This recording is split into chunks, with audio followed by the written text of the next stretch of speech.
अस्सलाम वालेकुम, मैं हूं आपका होस्ट वक्कास असगर। आज मैं ISSB के रिलेटेड आपको बताऊंगा, क्योंकि मैं ख़ुद 147 PM में लॉन्ग कोर्स में अपीयर हुआ था और फिर अल्हम्दुलिल्लाह नॉट रिकमेंड हुआ। और नॉट रिकमेंड होने की क्या वजह थी, और मैंने एकेडमी भी ज्वाइन की और डिफरेंट इंस्टीट्यूट से पढ़ा और डिफरेंट लोगों से भी मिला।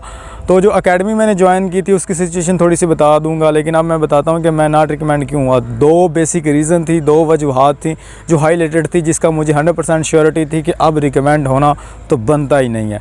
सबसे पहले जो बड़ी मिस्टेक वो ये थी कि साइक के जो टेस्ट में खूबियाँ लिखते हैं उसमें एक खूबी मैंने ये भी लिखी थी अपनी कि मैं सीक्रेट किसी को नहीं बताता। तो जब डिप्टी का इंटरव्यू था तो उसने मुझसे पूछा कि आप सीक्रेट किसको बताते हैं, राज किसको बताते हैं। मैंने कहा राज मैं सर किसी को भी नहीं बताता। तो उसने कहा नहीं, किसी को तो आप बताते होंगे, अपने माँ बाप से या दोस्तों से शेयर करते होंगे, गर्लफ्रेंड को बताते हैं। मैंने कहा उनको भी, किसी को भी नहीं बताता।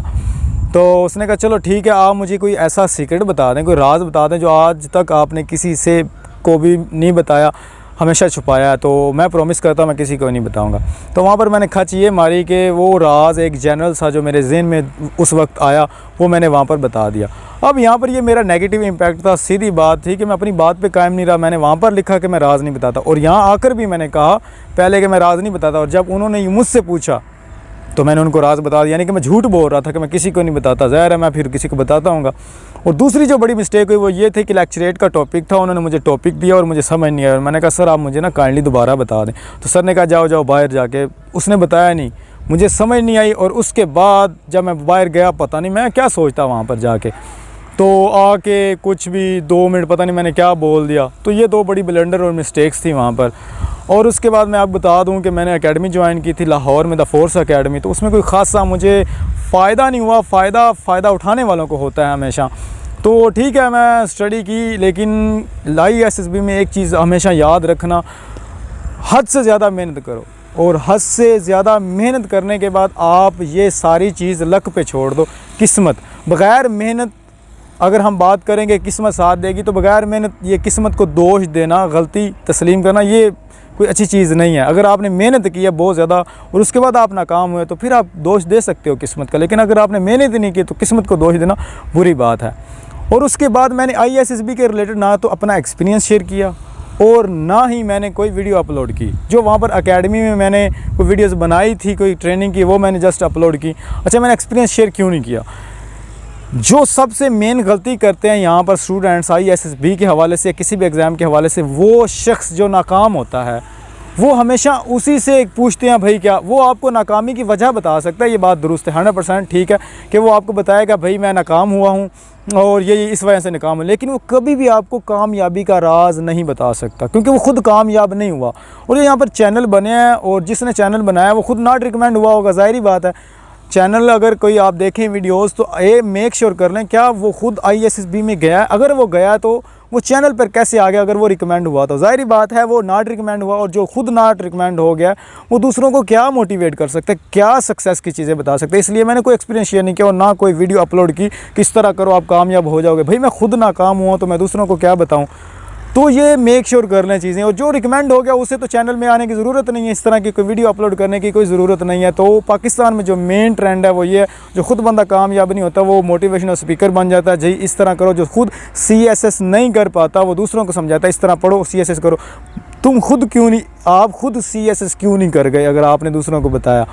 तो ये ठीक है, ये जो भी मैंने यहाँ पर पोस्ट किया वो सारा रियलिटी था, और जो इनिशियल तमाम वीडियोस थी वो मैंने वहीं पोस्ट की हैं जो मैंने खुद प्रिपेयर किया था। मैंने कहा दूसरे का भी भला होगा, और मुझे 100% श्योर था कि मैंने पास हो जाना, इसलिए मैंने वो यहाँ पर अपलोड की, और वह अल्हम्दुलिल्लाह 100% वही आया था जो यहाँ अपलोड किया।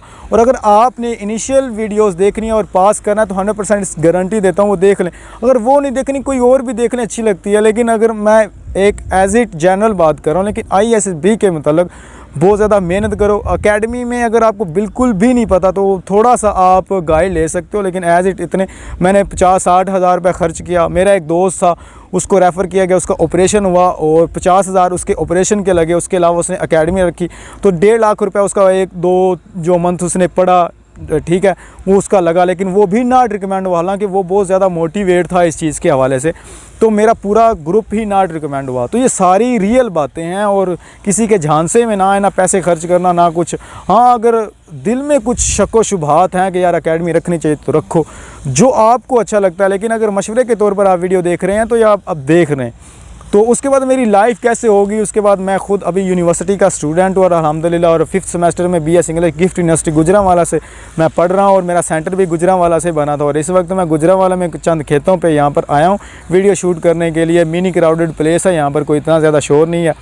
तो ये चीज़ें कुछ मैं बताना चाहता हूँ, लेकिन जहाँ यहाँ पर आपको जो मिलेगा वो सब रियल मिलेगा, कुछ फेकनेस नहीं है। कोई किसी जो मैं बातें कर रहा हूँ वो 100% मैं उनसे गुजर कर आया हूँ और मैं अपना यहाँ पर आके एक्सपीरियंस शेयर कर रहा हूँ, जो छोटा मोटा गलतियाँ हुई थी। बाकी एक्सपीरियंस आपने लाखों लोगों के आप वहाँ पर देख लें। तो अब आते हैं मेन मुद्दे की तरफ।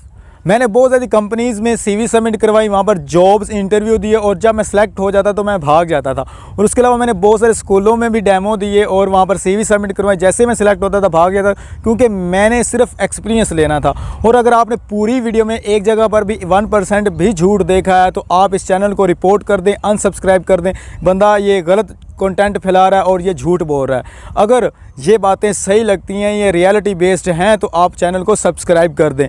अब मैं चाहता हूं कि मैंने व्लॉगिंग वगैरह, जो पहले वाला मैंने कहा था, पहली लास्ट वीडियो में जो ISB फेल्ड लास्ट वीडियो जो थंबनेल था उसमें मैंने कहा था इसके बाद मैं व्लॉगिंग बनाऊंगा।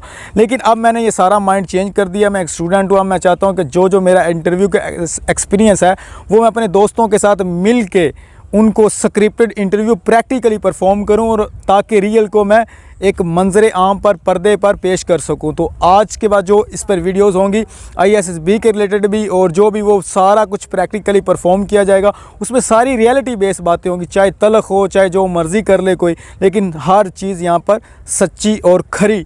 चाहे दूध भी बेचा जाएगा वो भी आपको यहाँ पर खालिस मिलेगा। तो अगर कोई भी बात सही लगी है तो मेरे साथ जुड़े रहिए, और तब तक के लिए अल्लाह हाफिज़।